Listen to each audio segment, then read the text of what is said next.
Have you ever had that experience where you go online and your intentions were pure and good, but at the end of the interaction or experience, you learn that your banking information was compromised, your contact information was stolen? You keep getting reports from your friends and family saying that persons are using your number, Instagram account, Facebook account to contact them, saying that you are in this place or that place and you are in need of X amount of funds and that they should send it right away. Sounds familiar? Right. What you just heard was an example of what hackers and people with malicious intent would do when they are executing a malware attack on your device. In this video, I'm going to help you explore this phenomenon and we'll discuss ways in which we can mitigate this from happening too frequently to your phones, your loved ones' phones, as well as to your friends and family. Stick with me as we walk through the process. Now, there are 2 or 3 or 4 types of malware. We're going to discuss them right here. These include viruses, spyware, and ransomware, and these can be broken down into other major types of malware. Viruses are malicious forms of code, which means that they were designed or written to execute something dangerous, whether it could be to infect someone's computer or phone and steal information.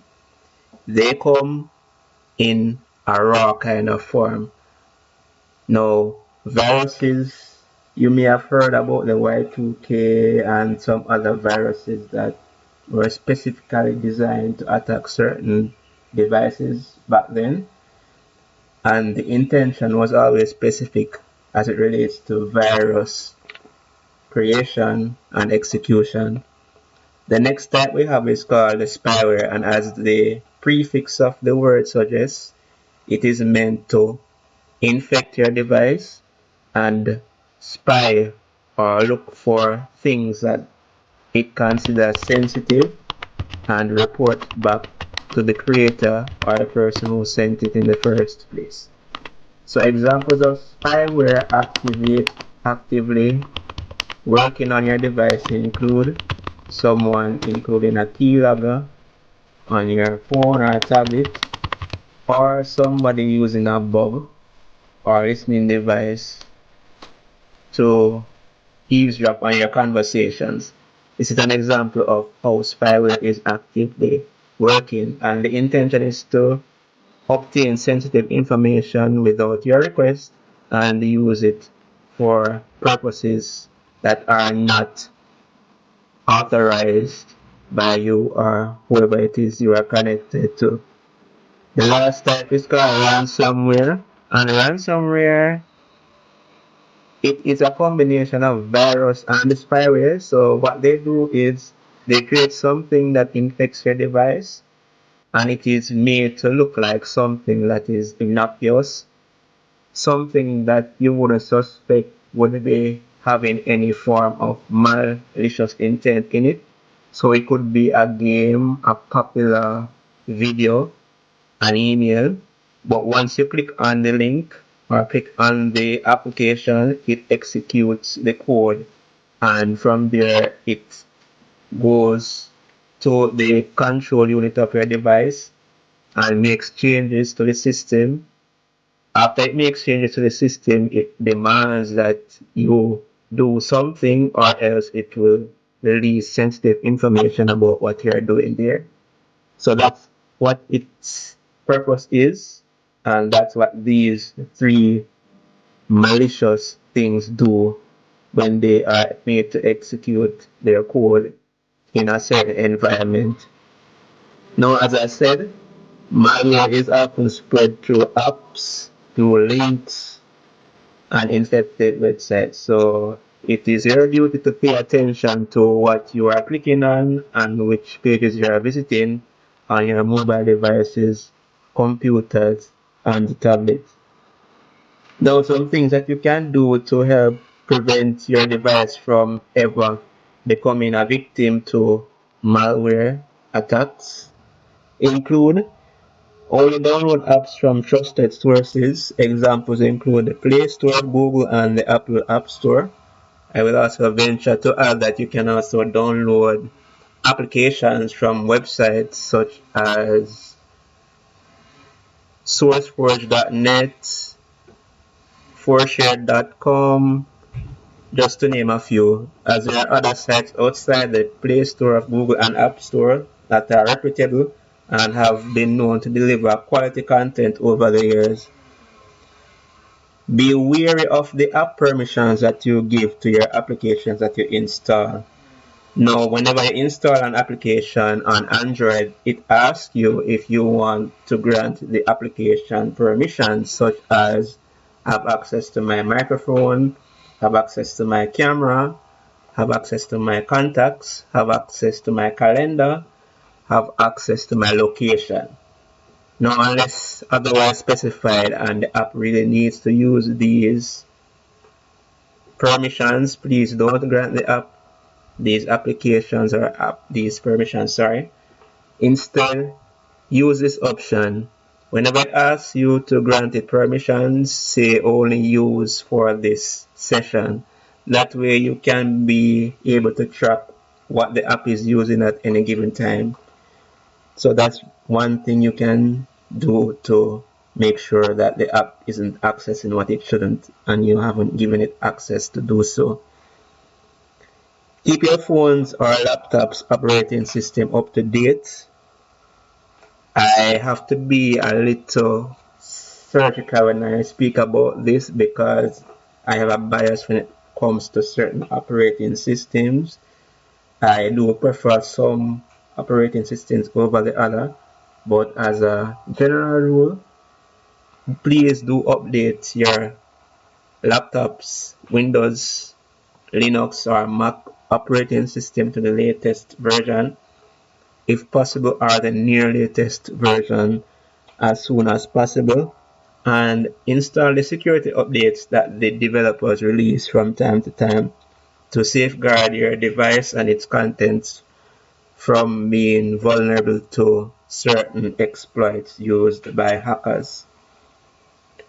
Look out for suspicious emails, SMS messages, and calls asking for personal information. Be very familiar with the protocols your banking institutions and other financial institutions use when they are disseminating information regarding sensitive information. Hackers and persons who want to steal your information will mimic these protocols, but you have to be familiar with them in order to know that this is what is going on.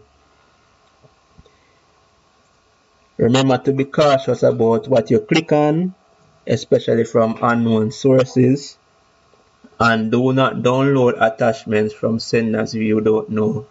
Before you download, be sure to verify that the sender is who they say they are, and if you are not sure, ask for additional information so that you can be reassured that the person is who they say they are.